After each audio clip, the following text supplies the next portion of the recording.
नमस्कार विद्यार्थी मित्रांनो.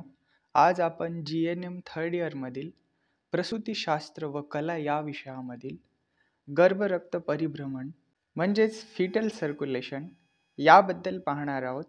यामध्ये सर्वप्रथम गर्भ हा आईच्या पोटातून बाहेर आल्यानंतर त्याच्या शरीरातील रक्ताचे अभिसरण आणि ते आईच्या गर्भाशयात असताना त्याच्या शरीरातील रक्ताचे अभिसरण यामध्ये फरक आहे. कारण गर्भाशयात असताना पोषणाचे कार्य, श्वसनाचे कार्य, उत्सर्जनाचे कार्य ही सर्व कार्य प्लासेंटा करीत असल्यामुळे त्या रक्तभिसरणात फरक असतो. म्हणून त्याला आपण जरायू गर्भ रक्तभिसरण म्हटले तर जास्त लवकर लक्षात येईल. तर यामध्ये गर्भ हा गर्भाशयात असताना जरायू गर्भ रक्त परिभ्रमणासाठी गर्भाच्या शरीरात काही विशिष्ट रचना असाव्या लागतात. मूल जन्माला आल्यानंतर पहिल्या श्वसनापासून या रचनेची आवश्यकता नसते. त्यामुळे त्याचे नंतर कशात रूपांतर होते या सर्व गोष्टीचा आपण या ठिकाणी सविस्तरपणे अभ्यास करणार आहोत. यामध्ये सर्वात प्रथम लक्षात ठेवण्याच्या ज्या गोष्टी आहेत त्या पाहूया. यामध्ये गर्भाचे रक्त व आईचे रक्त कधीही एकमेकांमध्ये मिसळत नसते. यासोबत गर्भ हा स्वतःचे रक्त स्वतः तयार करत असतो. नंतर बीज फलित झाल्यानंतर 16व्या दिवसापासून एम्ब्रिओ हा थोड्या प्रमाणामध्ये स्वतंत्ररित्या फिटल सर्क्युलेशनच्या विकासासाठी सुरुवात करतो. त्यासोबत फर्टिलायझेशन नंतर 21व्या दिवसापासून गर्भहृदयाचे स्पंदन म्हणजेच फिटसचे हार्टबीट सुरू होतात आणि गर्भाच्या सर्व इंद्रियांची वाढ व विकास व्हायचा असतो आणि ती परिपूर्णही व्हायची असतात. त्यामुळे गर्भासाठी श्वसनाचे, पोषणाचे, उत्सर्जनाचे, चयापचयाचे, संरक्षणाचे व स्त्राव निर्मितीचे ही सर्व कार्य प्लासेंटा मार्फत केली जात असतात. यासोबत आईच्या रक्तातून अन्नरस हे रसाकर्षणाने म्हणजेच ऑस्मोसिस व वायूंची देवाणघेवाण व्यतिकरणाने होत असते. यामध्ये गर्भाच्या शरीरातील अभिसरणासाठी खालील 4 तात्पुरत्या रचना असतात. ज्यामध्ये सर्वप्रथम आहे नीलासंधी, ज्यालाच डक्सस व्हेनस असं म्हणतो. यामध्ये नाळेतील निलेला म्हणजेच अम्लायकल व्हेनला फुटलेली जी शाखा असते ती गर्भाच्या इन्फेरियर व्हेना कावाला मिळत असते. तिला डक्टस व्हेनोसेस असे म्हणतात. यामध्ये शुद्ध रक्त असते. याचसोबत फिटल सर्क्युलेशनसाठी फोरामेन हा एक भाग आहे, ज्यामध्ये गर्भहृदयाच्या उजवी व डावी कर्णिका यांच्यामध्ये असणाऱ्या अंडाकृती छिद्राला फोरामेन ओव्हल असे म्हणतात आणि हे झडपेप्रमाणे काम करत असतात. याचसोबत उजव्या कर्णिकेत इन्फेरियर व्हेना कावा मार्फत आलेले मिश्र रक्त या मार्गाने डाव्या कर्णिकेत जात असते. नेक्स्ट डक्टस आर्टेरिओसस आहे. यामध्ये फुफ्फुस रोहिणी व महारोहिणी यांना जोडणाऱ्या छोट्या शाखेस डक्टस आर्टेरिओसिस असे म्हणतात. यामध्ये अशुद्ध रक्त असते. याचसोबत सर्क्युलेशनसाठी हायपोगॅस्ट्रिक आर्टरीज असतात.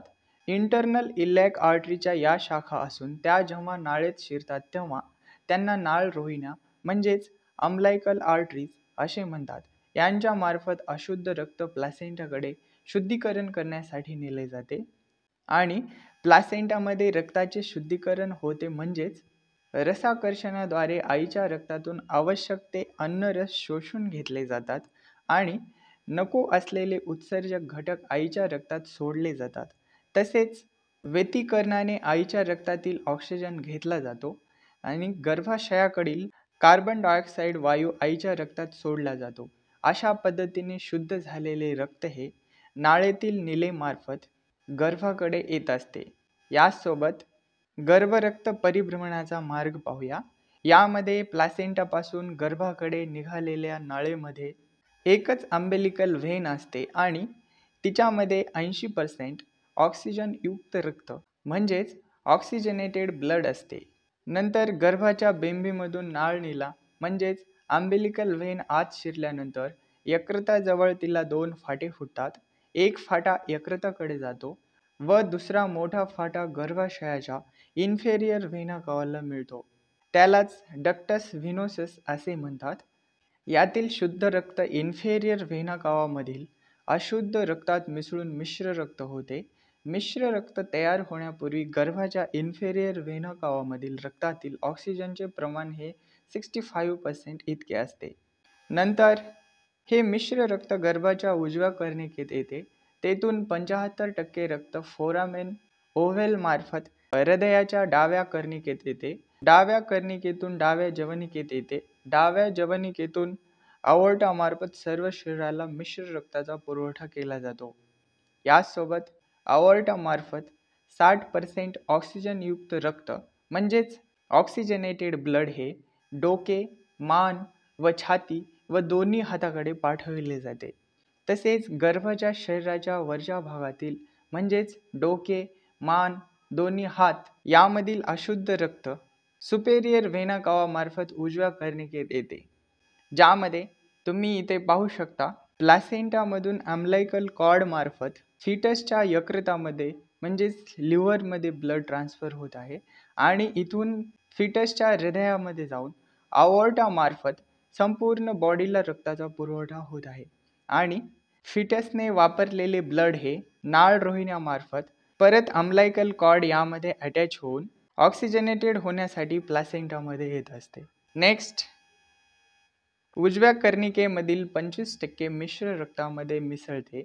सुपेरियर व्हेना कावामधील रक्तात 30% ऑक्सिजन असतो. हे मिश्र रक्त उजव्या जवनिकेत येते. तेथून ते पल्मोनरी आर्टरी मार्फत कार्यरत नसलेल्या फुफ्फुसाकडे जाते व बाकी सर्व रक्त डक्टस आर्टेरियोसिस मार्फत अओर्टामध्ये येते. तेथून पोट, पाठ, पाय यांना मिश्र रक्ताचा पुरवठा होतो. यामध्ये ऑक्सिजनचे प्रमाण हे 60% इतके असते. तसेच गर्भाच्या शरीरातील अशुद्ध रक्त हे हायपोगॅस्ट्रिक आर्टरी मार्फत प्लॅसेंटाकडे नेले जाते आणि बेंबीमधून जेव्हा या नाळेत येतात तेव्हा त्यांना नाळ रोहिण्या म्हणजेच अम्लायकल आर्टरीज असे म्हणतात व त्याच्या मार्फत हे अशुद्ध रक्त प्लॅसेंटाकडे शुद्धीकरण करण्यासाठी आणले जाते. याचप्रमाणे जरायू गर्भ रक्त परिभ्रमण सतत चालू असते. नेक्स्ट, बाळ जन्मल्याबरोबर रक्त परिभ्रमणामध्ये होणारे बदल काय आहेत म्हणजेच changes in the blood circulation of birth हे पाहूया. यामध्ये बाळाच्या जन्मावेळी रक्तभिसरणात होणारे बदल हे फक्त नाळ बांधून कापल्यामुळे होतात असे नाही, तर त्यासाठी आणखी काही गोष्टीही कारणीभूत आहेत. त्या आपण येथे खाली पाहणार आहोत.